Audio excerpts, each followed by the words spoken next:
Shrink not from employing thy strength in service to the forest and the wider realm beyond.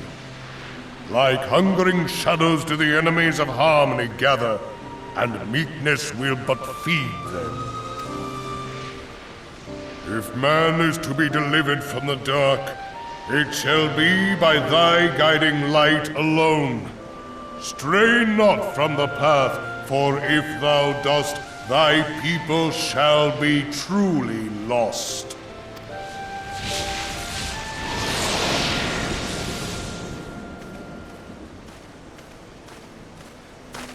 Thou hast slain the Lord of Levin. A regrettable act, but a necessary one.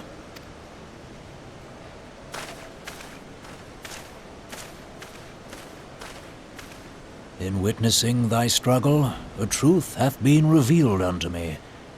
If I mistake not, it may yet prove a chink in the eternal armor of the Ascians. But let us conclude our present business.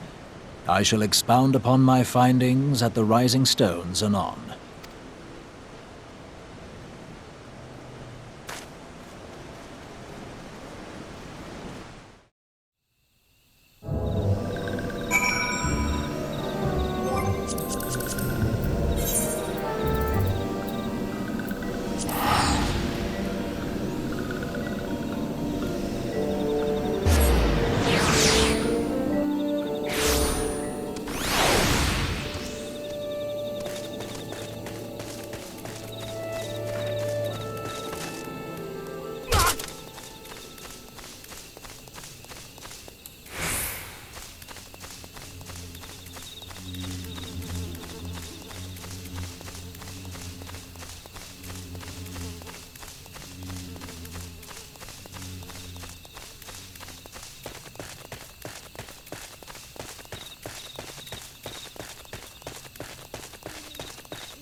You are returned to us, dear friend, and none the worse for bearing the heavy burden which I did press upon you. Most glad am I of this. I am informed that your efforts to negotiate a peace with Lord Ramuh ended in conflict. Pray tell me, what befell?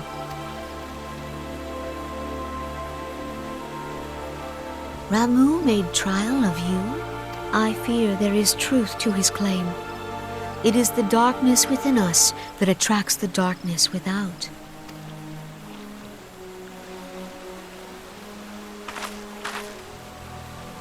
It cannot be denied that misfortune follows man.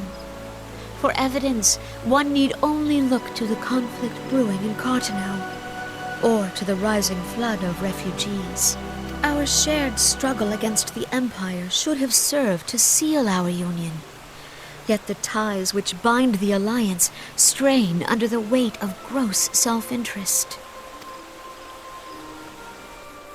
As the scars of the calamity begin to fade, so too does our sense of common purpose.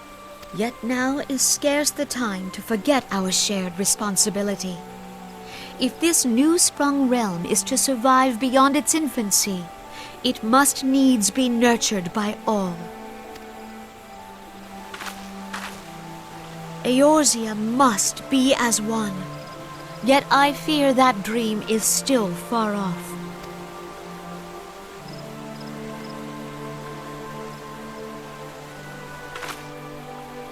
On behalf of the people of Gridania and the elementals both, I thank you for all that you and your fellow scions have done. Full oft have I been compelled to look to you for aid of late, and offered all too little in return. As leader of this nation, I shall endeavor to prove a more worthy ally to your cause henceforth.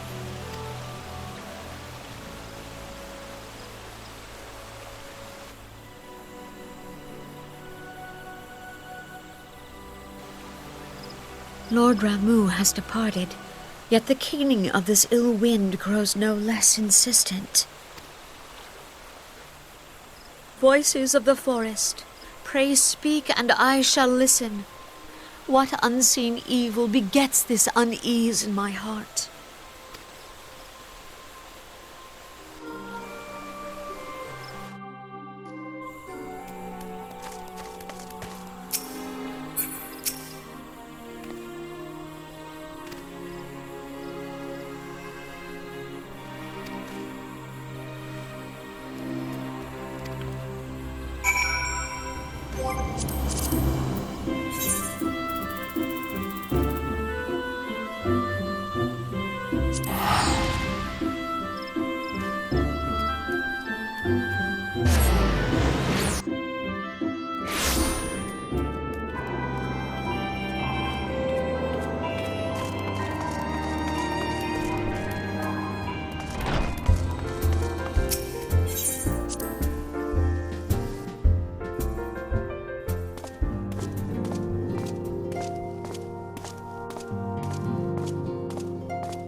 If everyone is ready, let us begin.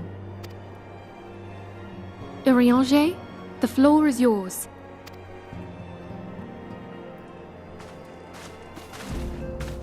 As all here assembled now know, in its final hours as our Order's headquarters, the waking sands did play host to a most unexpected visitor. I speak of the Ascian clad in white, Elidibus. Unwelcome though his presence was, His words that day did serve to confirm a truth long suspected, that the Ascians are eternal beings, to whom physical destruction is as a temporary inconvenience. In the intervening time, Eorzea and I have striven to discover a means by which the Ascians might more permanently be slain. And 'tis my belief that we have found the thread that will allow us to unravel the twisted skein of their existence. In the moments prior to Leviathan's most recent manifestation, the Sahagin elder who summoned him was observed to undergo some manner of ascension. The etheric readings taken by Y'shtola at the time of this transfiguration have proven most enlightening. The disruption to the flow of ether was sudden and dramatic. So tangible was the agitation, I scarce had need of my goggles. The significance of Y'shtola's readings might better be understood in the context of mine own, taken at the instant of the Lord of Levin's demise. Unlike the primal, the Sahagin was not subject to etheric dissipation. Before discussing our new discoveries, it may benefit us all to recall what we know of etheric behavior.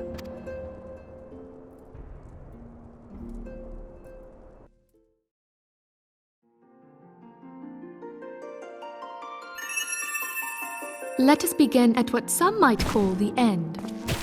When we who dwell in the material realm die, our spirits dissolve into the flow of ether and are returned to the ethereal realm. In turn, the restless energy which suffuses that plane streams back into our world, giving rise to new life. 'Tis as the heavens did decree, the way of all mortal souls. Twixt this world and the next do the ethereal currents swirl, bearing the very essence of life. Thus doth the cycle of birth, death, and rebirth continue unabated. Primals behave somewhat differently. In order to manifest and then maintain a physical presence in this realm, they must consume vast quantities of ether, most often in the form of crystals. Though they may seem to live, their flesh is but ether given shape. Thus, a defeated primal leaves behind no broken corpse. Rather, the essence of its form seeps back into the land whence it came, and the energy of its shattered spirit is called back to the ethereal realm. And there it waiteth, till next the prayers of the faithful do draw it forth from the sea of ether, to take their offering of crystals and make for itself a new body.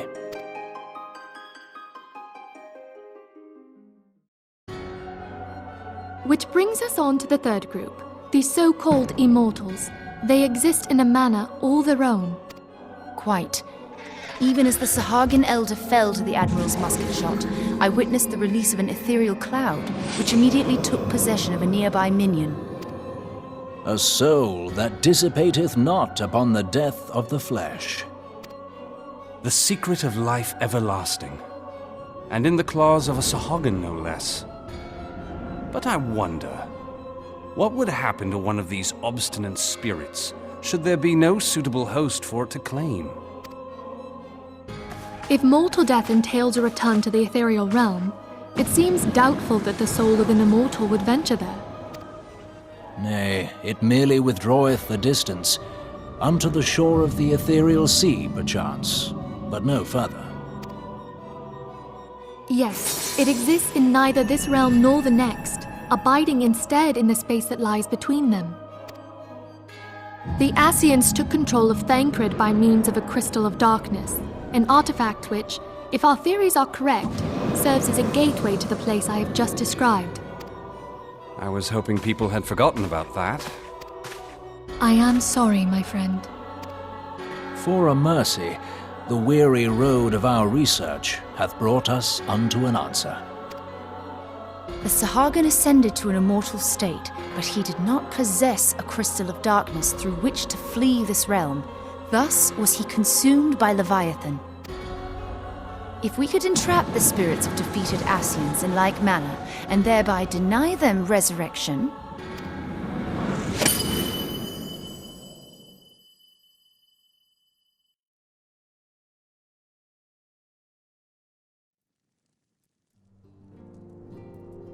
Therein lieth the path to victory.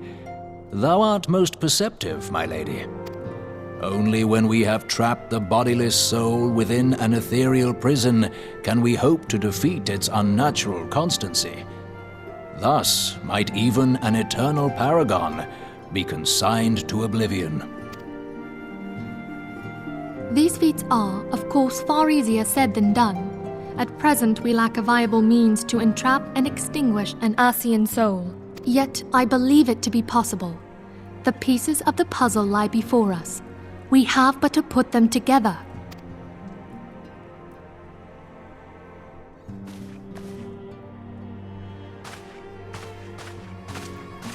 I will depart at once to convene with the sages of Sharlayan. Together shall we divine the steps by which our goals may be achieved. I have the utmost faith in you, Archon.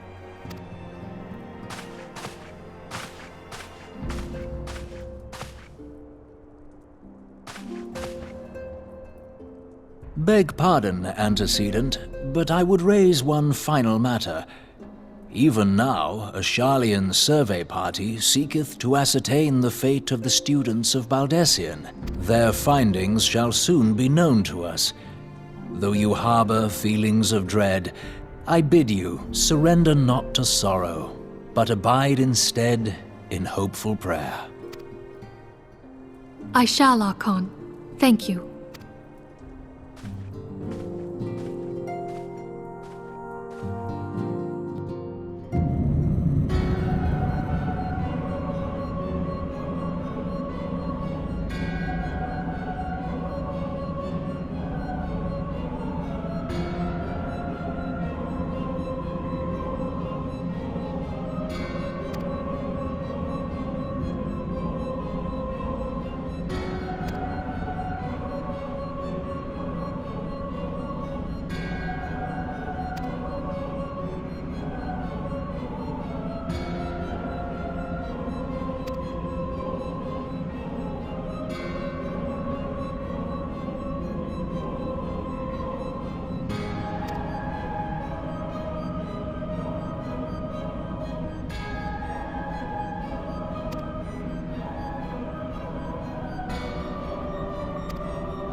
you